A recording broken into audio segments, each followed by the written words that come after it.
I am not someone who naturally took to minimalism. I've historically been more of a collector. I tend to like to keep things and to get new things, and I think it's a very human thing to feel that way. But because of that, as I started to pursue minimalism, I think I made a lot of mistakes along the way. And if you're somebody like me, I don't want you to have to go through the same things I did. And so I want to share some of my top mistakes that I made as I pursued minimalism. This video is about expediting your minimalism journey, skipping over the hard parts, skipping over the parts where you just keep spinning your wheels like I did, so that you can gradually move toward a more streamlined and more meaningful life.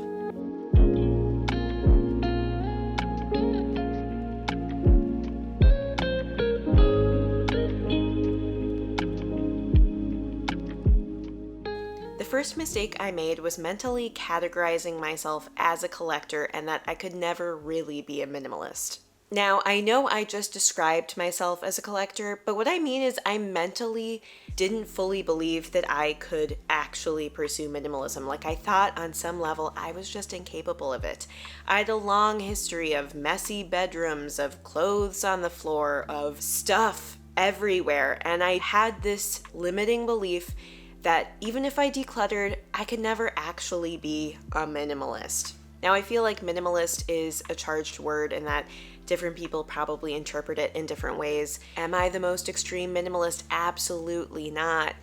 But do I consider myself someone who's genuinely pursuing minimalism and who has genuinely minimized in many ways in my life? Yes, I do. I think part of what made the whole process harder was just thinking that it wasn't possible. You can become a minimalist if you want to. A second mistake I used to make was thinking that being organized was about organizing, not minimizing. But realistically, the most organized people I know just have the fewest belongings. Organizing and decluttering are separate entities, and if you're struggling with messes all the time, you probably want to tackle decluttering and minimizing before you tackle the organizing piece. It's also harder to have a home for every belonging, a set spot where things go, if you have way too many belongings. You just can't keep track of it all. So if you're overwhelmed with mess, start with a little bit of decluttering and see what happens.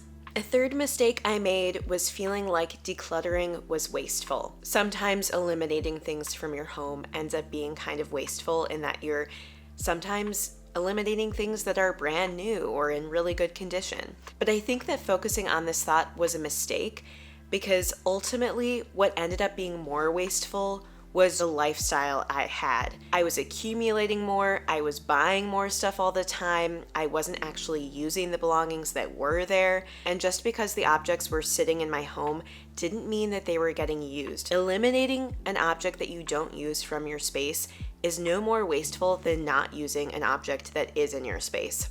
In fact, I would argue that by focusing on decluttering and minimizing, overall, you're going to end up consuming fewer belongings, you're going to end up buying fewer things, and therefore in the long run, you're probably going to be less wasteful. Thinking about what we're bringing into our homes and decluttering the excess is overall a better lifestyle as far as the planet, the environment, your wastefulness, than just sticking in the cycle of overconsumption, that cycle that I was definitely in, and still sometimes struggle with.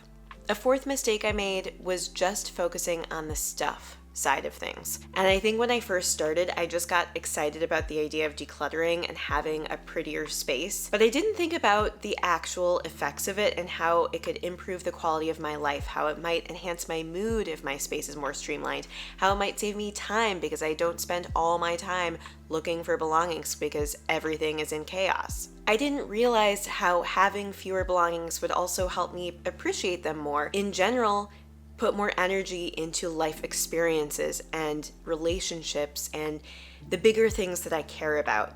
And so at least for me, I think living a more minimalist life means sitting back and looking at my priorities and figuring out my values, how I actually want to be spending my time, what type of work in my career am I passionate about, what kind of work energizes me, what relationships do I just need to put more effort into, what brings me joy or gives me satisfaction, and just putting more energy into that rather than all the excessive commitments that I just find myself agreeing to. I think it's about learning to say no. And I have to say, I have a video all about saying no, not just how to say no, but how to clarify what to say no to. And so I will link that above and below in case you're interested. A fifth mistake I made was thinking I needed a lot more than I actually need. The line between want and need is very fine. And I do have to say, it's not like I just live with what I need now. Like, I still have a lot of stuff, I'm not gonna lie. I'm not your typical minimalist. I do still have a fair amount of stuff, but I do think that as I've decluttered over the last few years and just clarified what I actually use, what I don't, I've even sometimes tracked it, at least my wardrobe for a bit of time I did. So often, we don't need as much as we think we need. We feel the need to have a million options for everything. We feel the need to have a specific tool for every little type of task in the kitchen. And I think part of this is accepting that life doesn't always have to look the way we've lived it. Like, again, it's almost like an identity shift. It's a wanting and needing shift. It's recognizing that if we had to survive, we could live with a lot less than maybe we're currently living with.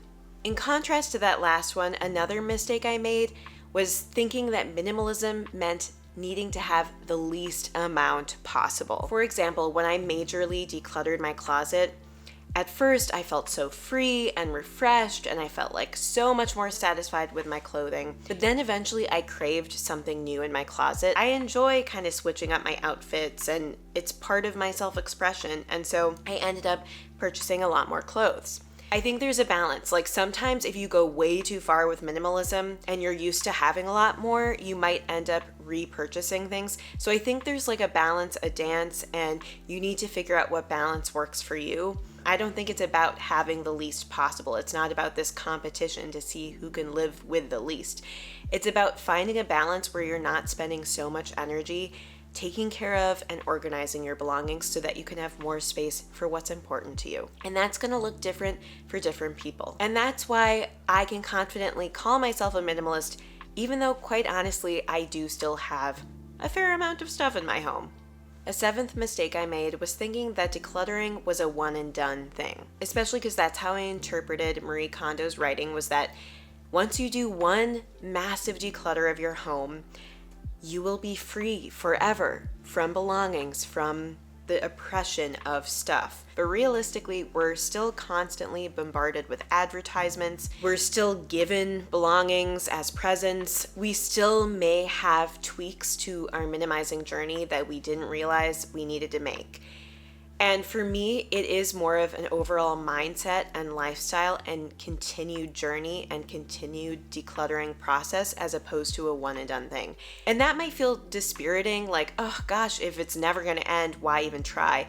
But I actually think it's kind of hopeful in that it becomes a different way of moving around the world and interacting with the world. It's something that you continue to engage with and you continue to prioritize. And you don't have to feel bad if you've decluttered and then you realize you need to do another declutter. It is a process.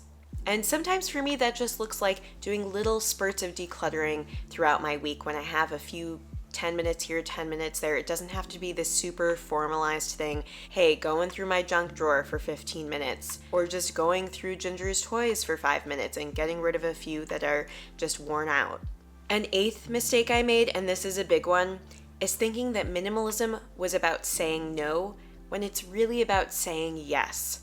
And I think that is a helpful reminder because so often it's harder to say no and to get rid of something than to get excited about a yes. Basically, the reason why we say no, the reason why we declutter is that we can say a bigger, bolder yes to the belongings and to the experiences and to the things in life that we love. When I've decluttered my closet, I get more excited about my closet because I only see the pieces that I enjoy wearing. They're not masked and covered up by the ones I just don't really like or don't feel good in. Also, when I say no to these overcommitments, things that are obligatory that I don't really like or enjoy, I have more time for engaging with the things that I enjoy. And I think that can be motivating and exciting to think of minimalism about saying yes to your dream life as opposed to saying no to all this stuff. A ninth one, and this is probably the biggest one, I failed to tackle the flow of belongings into my home beyond just the decluttering. So I was so focused on minimizing belongings in my space that I forgot to focus on reducing how much I was collecting, how much I was buying, how much I was keeping the gifts that were given to me or accepting free things. In some ways, reducing the collecting is actually much more important to minimalism than decluttering. If we can slow that growth, in 5 years' time, 10 years' time, you're overall just gonna have fewer belongings than if you didn't stop that flow, or at least slow that flow. And so for me, the real key to minimalism is to be very intentional about your shopping, to slow that process down, to make sure that you plan your purchases before you buy them, and to make sure that you're not over collecting, and to focus your energies on that even more so than decluttering. Because if you just focus on decluttering, you're just gonna end up replacing all your stuff. Anyway, that's most of what I have for you today. I will link at the end of this video that video I mentioned about minimalism and saying no and clarifying your values. I think it's a really helpful one. So check that out if you're interested. And if you enjoyed this video, hit the thumbs up button. It's a great way to support the channel, so just take a moment to do that. If you want to see more videos on simple living, minimalism, and building an empowering mindset, then hit the subscribe button below. That's also a great way to support the channel. Thank you so much for spending this little bit of time with me, and I hope you have a wonderful rest of your day. Bye!